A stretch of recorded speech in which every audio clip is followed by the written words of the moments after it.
February 1959. Deep within the frozen Ural Mountains of the Soviet Union, 9 experienced hikers set out on what should have been a routine expedition.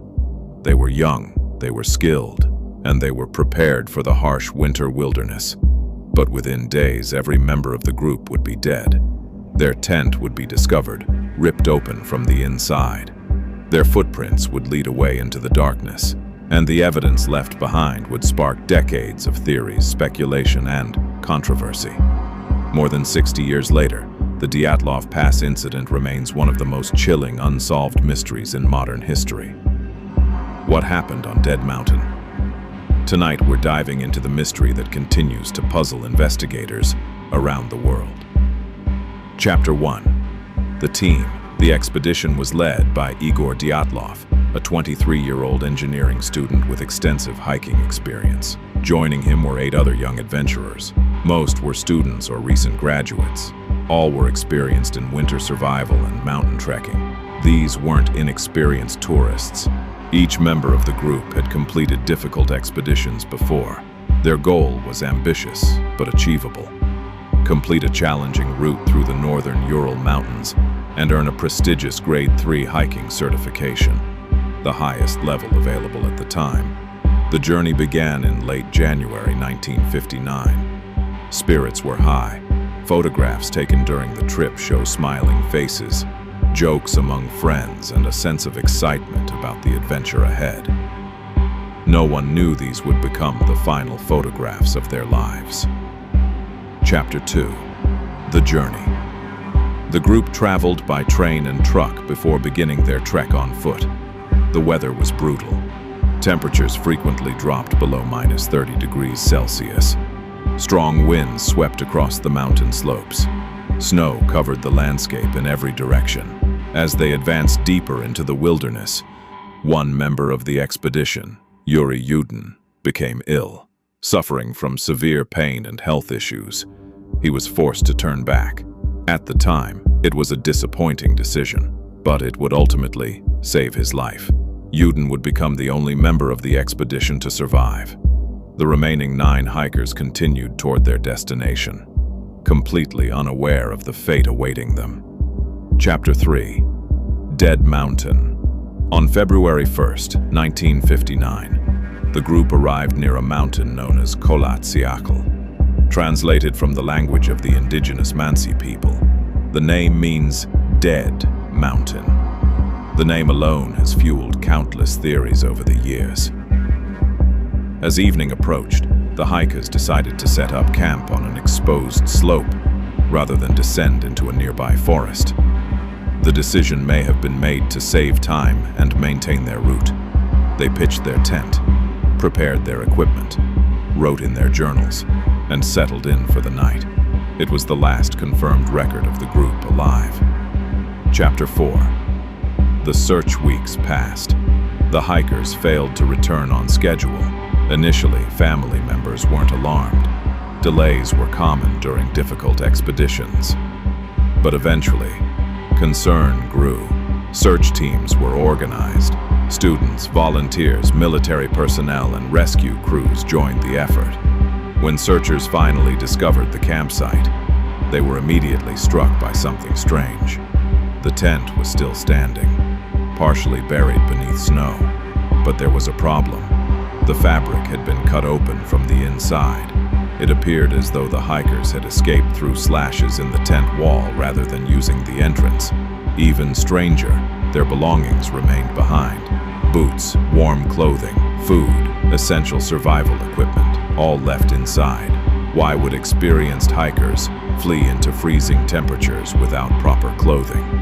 The mystery had only begun.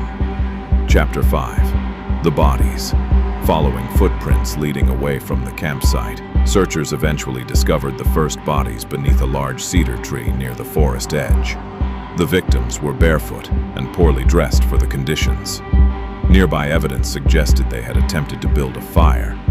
Several more bodies were later discovered between the tree and the campsite, as if they had been trying to return. Months later, after snow began to melt, the remaining 4 hikers were finally found in a ravine.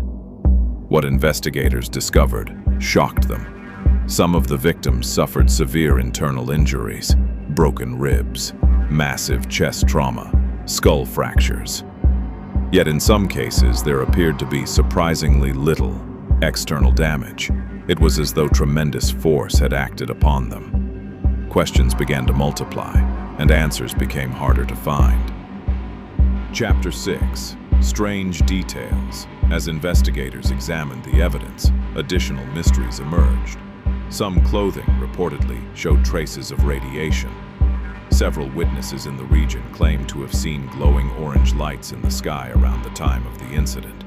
Others reported unusual atmospheric phenomena. The Soviet investigation struggled to explain everything. Eventually, officials closed the case with a vague conclusion. The hikers had died due to an unknown, compelling force. That explanation satisfied almost no one. For decades, speculation exploded. Chapter 7. The Theories.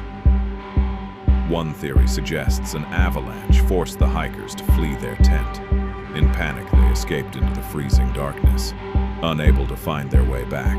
For years, critics argued that the terrain didn't support a typical avalanche. However, modern computer simulations have suggested that a small slab avalanche may have been possible. Another theory involves secret military testing. Perhaps experimental weapons were being tested nearby. Some point to reports of glowing lights and radiation traces as evidence. Others believe the hikers may have witnessed something they weren't supposed to see. Then there are the more unusual theories. UFO encounters, unknown creatures, paranormal forces. While these ideas capture the imagination, no credible evidence has ever supported them.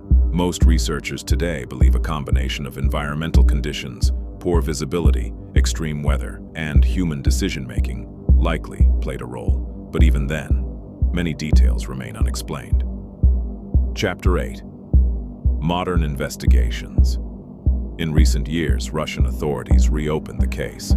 After reviewing available evidence, investigators concluded that an avalanche-like event was the most likely explanation. According to the official findings, the hikers left the tent due to fear of a snowslide.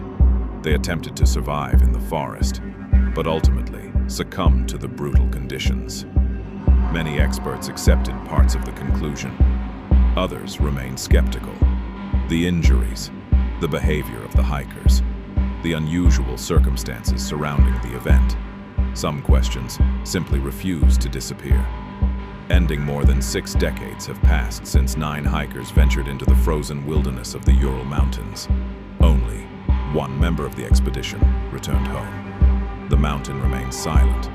The snow has long covered the tracks, and many of those who investigated the case are gone. Yet the mystery survives. Was it an avalanche, a tragic chain of mistakes, or is there still something we don't understand about what happened on that freezing night in February 1959? Perhaps the truth is buried forever beneath the snow of Dead Mountain, or perhaps one day the mystery of Dyatlov Pass will finally be solved. What do you think happened that night? Let us know in the comments, and don't forget to subscribe for more dark mysteries and unexplained stories.